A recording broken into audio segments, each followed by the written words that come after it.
आप सभी लोगों के लिए ये जो जानकारी है बहुत ही अच्छी है।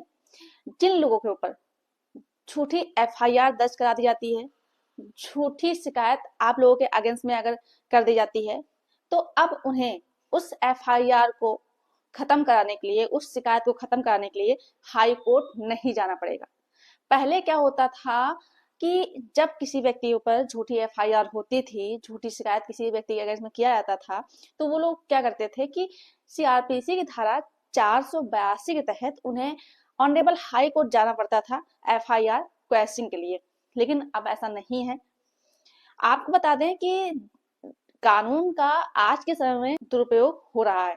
जैसे कि पति पत्नी के विवाद हो गए, या कोई कंपनी से रिलेटेड कोई काम है, उसमें विवाद हो जाता है, दोस्ती में, रिश्तेदारी में, हर जगह झूठी कंप्लेन कर दी जाती है, झूठी शिकायत दर्ज कर दी जाती है, सिर्फ अपना बदला लेने के लिए, अपना ईगो सेटिस्फाइड करने के लिए, सामने वाले व्यक्ति को नीचे गिराने के लिए कि उसने ये बात हमसे कैसे कह दी, उसकी हिम्मत कैसे हुई, अभी मैं इसकी औकात दिखाता हूँ।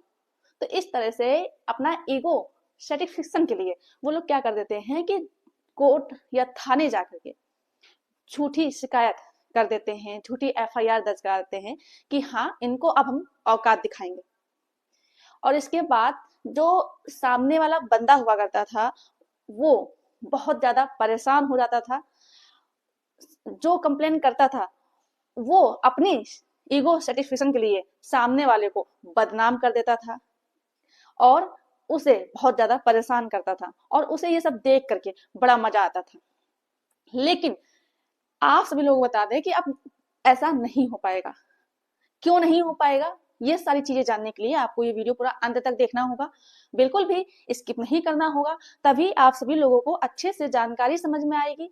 दूसरा काम आप सभी लोगों को ये करना है, चैनल में पहली बार आए हैं तो ये आपका ही चैनल है, आप इसे सब्सक्राइब जरूर कर दें, साथ में बेल आइकन जरूर दबा दें, जिससे कि हम जो भी नई अपडेट डालें उसका नोटिफिकेशन आपके पास आता रहे और आप लोग जानकारी प्राप्त करते रहें।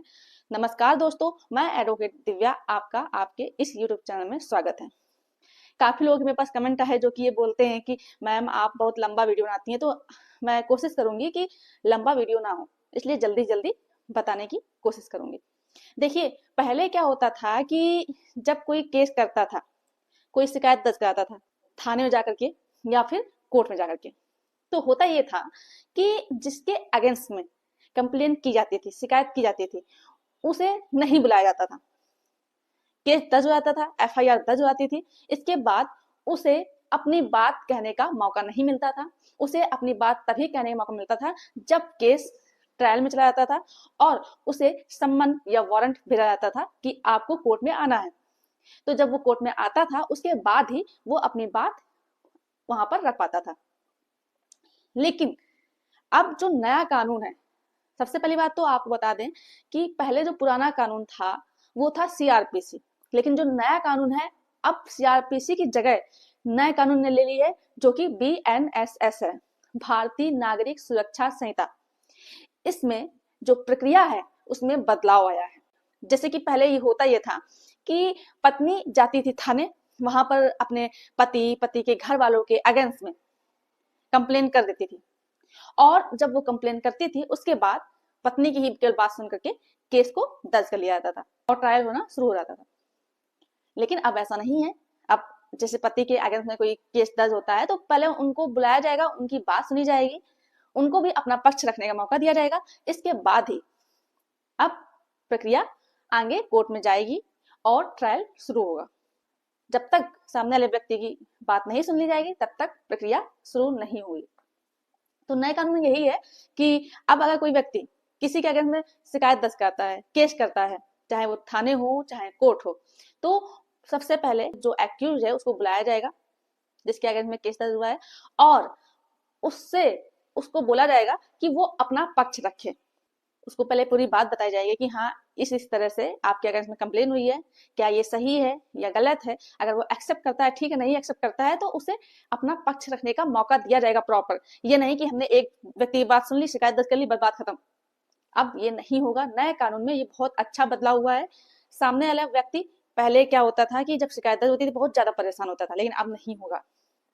पहले के समय में पत्नी ने केस कर दी और फिर इसके बाद पत्नी की शिकायत करने के तुरंत बाद ही केस दर्ज होता था और ट्रायल शुरू रहता था। इसके बाद पति या पति घर वालों को अपना जो पक्ष रखना होता था वो अपनी बात तब कह पाते थे जब ट्रायल शुरू हो जाता था, और जब उन लोगों का पक्ष रखने का समय आता था तभी वो लोग अपना पक्ष रख पाते थे, अन्यथा वो पहले नहीं कर पाते थे। लेकिन अब नहीं है, अब केस दर्ज होने से पहले भी ये पहले जांच की जाएगी, हर चीज को समझा जाएगा कि ये जो शिकायत दर्ज की गई है ये सही भी है या गलत है, कि केवल अपने खुन्नस में, आपसी खुन्नस में आकर के केस दर्ज हो गया है कि नहीं, इसने ऐसा कैसे किया, ऐसे कैसे बोल दिया, हम तो अब इसको बहुत परेशान करेंगे, किसी लायक नहीं रखेंगे और इसकी बदनामी करके छोड़ेंगे। तो ऐसा अब नहीं हो पाएगा। अब ये बदलाव धीरे धीरे हो भी रहा है और आगे आने वाले समय में जिनके अगेंस्ट में झूठी एफआईआर होगी या होती है तो उनके लिए ये बहुत ही अच्छी चीज है कि वो झूठे केसेस में नहीं फंस पाएंगे। और दूसरी बात, अगर आप अपने यहाँ किसी की शादी करते हैं, या बेटा है या बेटी है, या आप किसी कंपनी में कॉन्ट्रैक्ट बेसिस में काम करने जाते हैं, या फिर कोई भी चीज है, तो आप एविडेंस जरूर कलेक्ट करें और आप ये बिल्कुल भी ना सोचें कि आगे कुछ नहीं होगा, कब क्या हो जाए कोई भी भरोसा नहीं है। तो इसलिए पहले से ही आप कोई भी लापरवाही ना करें। हम मानते हैं कि कुछ नहीं होगा, अच्छी खासी पूरी लाइफ बीत जाएगी, लेकिन बाई चांस आपके साथ इस तरह का कोई केस किया गया तो आपके पास कोई प्रूफ तो रहेगा। शादी ही करते हैं तो उसका प्रूफ तो रहेगा कि नहीं, हाँ ये बात हुई थी, हमने ये चीजें दी थी। तो इस तरह से आगे आने वाले समय में अगर आपके अगर झूठी शिकायत होती है तो आप तुरंत, आपके पास एविडेंस होगा, उसे प्रूव कर सकते हैं।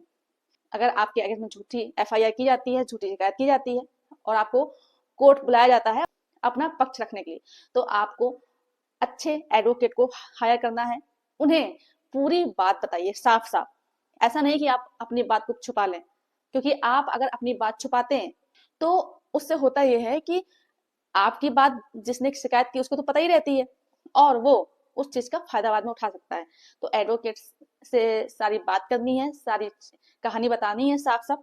इसके बाद जो प्रूफ है वो वकील साहब के पास देना है और वो जैसा कहें उनसे आप राय लीजिए अच्छी सी, और फिर इसके बाद कोर्ट में उन एविडेंस को रखिए, अपनी बात कहिए।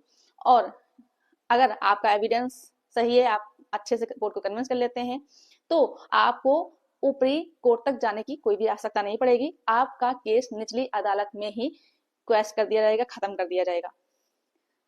तो ये जानकारी आप सभी लोगों के लिए जरूर होना आवश्यक था। अगर मेरे द्वारा दी गई जानकारी आपको पसंद आई हो तो वीडियो को लाइक कर दें, शेयर कर दीजिए और चैनल को सब्सक्राइब जरूर कर दें। धन्यवाद।